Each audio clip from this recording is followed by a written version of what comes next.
দর্শক আসসালামু আলাইকুম। আশা করছি সকলেই ভালো আছেন। তো আমিও আলহামদুলিল্লাহ আল্লাহর রহমতে অনেক ভালো আছি।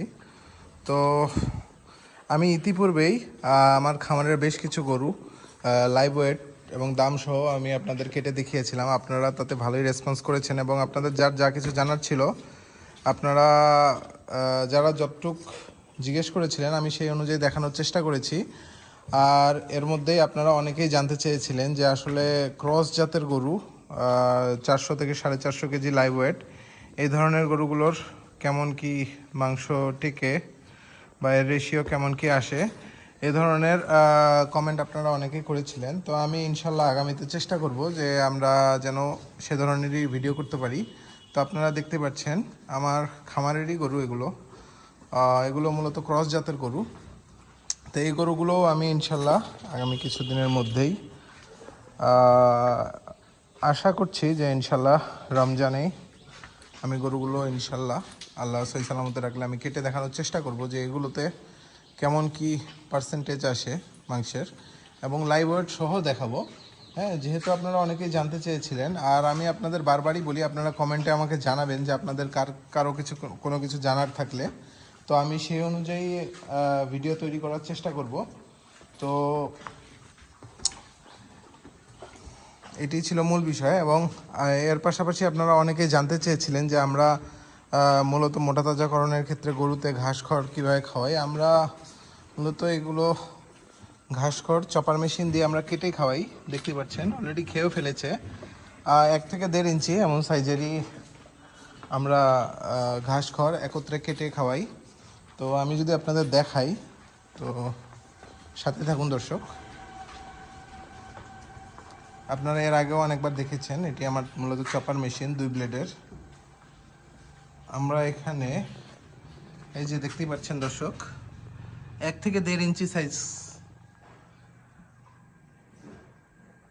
1 থেকে 1.5 ইঞ্চি সাইজের ঘাস খড় একত্রে কেটে আমরা গরুকে দিয়ে থাকি। মূলত আমরা দানা খাবার পানির সাথে মিশিয়ে খাওয়াই, এর পাশাপাশি খাওয়ার শেষে আমরা ঘাস খড় দিয়ে থাকি। তো তাতে গরু অনেক স্বাচ্ছন্দ্যের সাথেই খেয়ে থাকে। তো এই ছিল বিষয়। আর এর পাশাপাশি আপনাদের নতুন কোনো কিছু জানার বা বোঝার থাকলে আপনারা অবশ্যই আমাকে কমেন্টের মাধ্যমে জানাবেন ইনশাল্লাহ। তো দেখতেই পাচ্ছেন যে সামনে ক্রস গরুগুলো।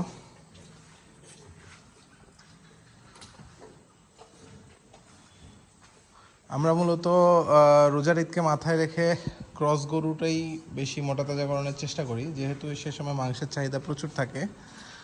আর ক্রস গরুতে তুলনামূলক মাংসের পরিমাণও বেশি হয়ে থাকে। তো এর জন্যই আমরা ক্রস গরুর মোটা তাজাকরণে বেশি গুরুত্ব দিয়ে থাকি, বিশেষ করে রমজান ঈদকে সামনে রেখে। এবং আপনারা যদি কুরবানি ঈদকে সামনে রেখে গরুর মোটা তাজাকরণ করেন সেক্ষেত্রে আপনারা চয়েস করতে পারেন এই যে সামনে দেখতে পাচ্ছেন এ ধরনের দেশি জাতের ষাঁড় গরু। এই গরুগুলো আসলে মিডিয়াম রেঞ্জের মধ্যে কুরবানিতে সবচেয়ে বেশি চাহিদা এই ধরনের গরুগুলোই থাকে। আপনারা চেষ্টা করবেন এখন একটু ফ্রেম ভালো দেখে নেওয়ার, এবং যেহেতু সামনে 3 মাস বা তার কিছু বেশি সময় রয়েছে, তো ইনশাল্লাহ এর মধ্যে আপনারা সব কিছু ঠিকঠাকভাবে খাবার দাবার ট্রিটমেন্ট করলে ইনশাল্লাহ আপনারা ভালো কিছুই পাবেন এর থেকে। তো এই ছিল আজকের ভিডিওর বিষয়। এবং আপনাদের এর পাশাপাশি আরও কিছু জানার থাকলে আপনারা আমাকে কমেন্টের মাধ্যমে জানাবেন। আশা করছি আমার ভিডিও প্রতিবেদনগুলো দ্বারা আপনারা উপকৃত হন, এবং আপনারা উপকৃত হলে লাইক, কমেন্ট এবং সাবস্ক্রাইব করে পাশেই থাকবেন। তো আজ এ পর্যন্তই। সকলেই ভালো থাকুন। আসসালামু আলাইকুম।